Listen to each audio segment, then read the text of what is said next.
Las biotecnologías actualmente están sujetas a un debate social. Un claro ejemplo es sobre la clonación de la oveja Dolly. Estas nuevas tecnologías genéticas reclaman la realización de un debate social informado en el que participen los diversos sectores implicados, como lo son científicos, humanistas, políticos, informadores, etc. Así pues, tras valorar las distintas cuestiones, será posible tomar decisiones sobre las repercusiones de descubrimientos que a todos nos afectan. Este es precisamente uno de los objetivos de la bioética. Entrando en el siglo XXI, la genética no solo se enfrenta a importantes desafíos científicos, sino a la tarea de valorar el sentido y las consecuencias de la biotecnología que desarrolla. Las tecnologías avanzadas y específicamente las genéticas provocan en el sentir de la sociedad temor y esperanza. Es por ello que existe un paradigma bioético entre lo conservacionista y lo tecnológico, entre el temor a los cambios y a ir en contra de lo natural, y la esperanza de que la biotecnología y los expertos arreglen nuestra vida. Es por esto que es necesario evaluar los riesgos para reflexionar sobre qué cosas son las que se deben regular, con qué criterios establecer limitaciones y quiénes deben ser los que lo establezcan. Principales conflictos de las nuevas tecnologías genéticas. Vamos a centrarnos en la identificación genética y en el establecimiento de la llamada huella genética que permite reconocer a los individuos. Esto nos acarrea ventajas e inconvenientes. Disponer de sistemas fiables de identificación es una garantía para el individuo y el Estado, pero al mismo tiempo ocasiona temor a cómo serán usados esos datos por los poderes públicos y por otros ciudadanos. Así, el conocimiento de la huella genética tiene repercusiones múltiples en el mundo del derecho al poder ser utilizada en el marco de los procesos civiles y penales. En la información genética no solo se hallan datos identificativos, también pueden detectarse genes causantes de enfermedades presentes o futuras y genes que conlleven susceptibilidad para padecer ciertas enfermedades. En este caso, el propio individuo puede estar interesado en saber, pero en muchos casos el diagnóstico no va acompañado de una terapia, por lo que en estas condiciones el individuo puede preferir no saber. La información de este tipo es delicada y requiere específica cautela para evitar problemas de discriminación. Existen en nuestro país y también a nivel internacional ciertas prohibiciones tabú como la selección de sexo, prohibiciones que se conciben como un escudo que cierre el paso a cualquiera de aquellas conductas que en principio asustan. Así, estas prohibiciones generales pretenden evitar la pendiente resbaladiza, el efecto palanca, que según dicen se produciría si aceptásemos ciertas cosas.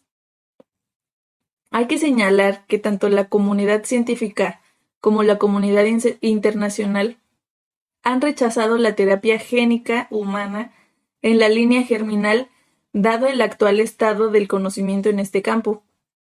Esto permite poner en manifiesto algo propio de las normas sobre bioética, su carácter provisional y la necesidad de que sean revisadas periódicamente, pero desde un punto de vista filosófico. Sería conveniente cuestionar cuál es la razón intrínseca de la perversidad moral que se le adjudica a tal conducta. El rechazo generalizado de la clonación, aunque no requiere la manipulación genética estricta sensu, será adecuado para ilustrar este análisis, puesto que además se ha propuesto como caso paradigmático, dada la repercusión social de sus noticias. La clonación de seres humanos se ha prohibido internacionalmente en el primer protocolo adicional al Convenio de 19 de noviembre de 1996 para la protección de los derechos humanos y la dignidad humana frente a la biología y la medicina, del Consejo de Europa. Ya estaba prohibida en la legislación española por la Ley sobre Técnicas de producción y reproducción asistida humana 3518 de 22 de noviembre y también en el nuevo Código Penal, Ley Orgánica 1095 de 23 de noviembre. Pese a ello, cuando tras el verano de 1997 se intensificó el debate, la petición generalizada era de prohibición total sin especificaciones de ningún tipo de clonación de que se tratase. No obstante, es evidente la necesidad de distinguir entre los diversos supuestos posibles de clonación, como metodología experimental. La clonación de especies vegetales, animales, modelo en general, mamíferos o la clonación de humanos no pueden ser colocadas en el mismo plano de análisis de la clonación como soporte de técnicas de reproducción asistida, o la clonación masiva de seres humanos tampoco resulta equiparable a hablar de clonación por transferencia nuclear que de división embrionaria, al menos desde el punto de vista del balance de riesgos que se asumen, del conocimiento que se posee de cada técnica y de los objetivos particulares. Si bien se puede llegar a un acuerdo sobre el establecimiento de una prohibición generalizada de clonar seres humanos como la existente y discutir después si pueden establecerse excepciones y cuáles serán estas, es cuestión distinta si el supuesto en discusión es de clonación de vegetales, técnica reproductiva de amplia tradición en este campo, o incluso de animales.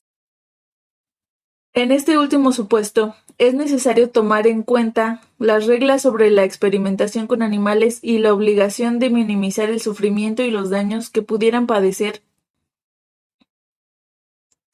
Como por otra parte se exige en múltiples normas estatales y autonómicas, y además de valorar en todos los casos las consecuencias que para la diversidad pudiera tener una aplicación sistemática de la técnica.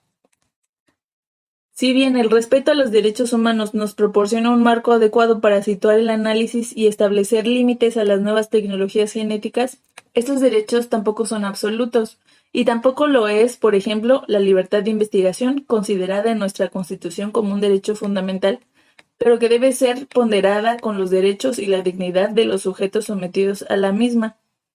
Los derechos fundamentales implicados en el ámbito de las tecnologías marcan el límite a la utilización de estas mismas biotecnologías. Y tal límite estriba en la inviolabilidad de la persona y su dignidad. Todo aquello que convierte a la persona en objeto debe ser rechazado. La eficacia en la protección de la persona requiere normas jurídicas que son las únicas que pueden ser impuestas coactivamente y ser exigidas ante los tribunales. Pero eso no obsta para que sea conveniente que la sociedad se dote a sí misma de un entramado normativo en el que las normas sociales, tecnológicas y éticas colaboren juntas en esa función de control y contribuyan a crear un entramado social cohesionado. Como conclusión, es necesario preconizar las necesidades de conocer a fondo los problemas para distinguir los reales de los imaginarios, analizar los riesgos que verdaderamente existen y considerar que es en el respeto a la libertad de las personas y sus derechos donde están los límites de las tecnologías genéticas. Dentro de esto, entendemos que la divergencia es un valor por ser antidogmática y fomentar el pensamiento autónomo. La grandeza de la libertad radica en la responsabilidad de la función de las consecuencias de las propias decisiones, sin ampararse en dogmas ni en expertos tecnócratas que con su autoridad y sabiduría nos releven de tomar riendas de nuestra propia vida.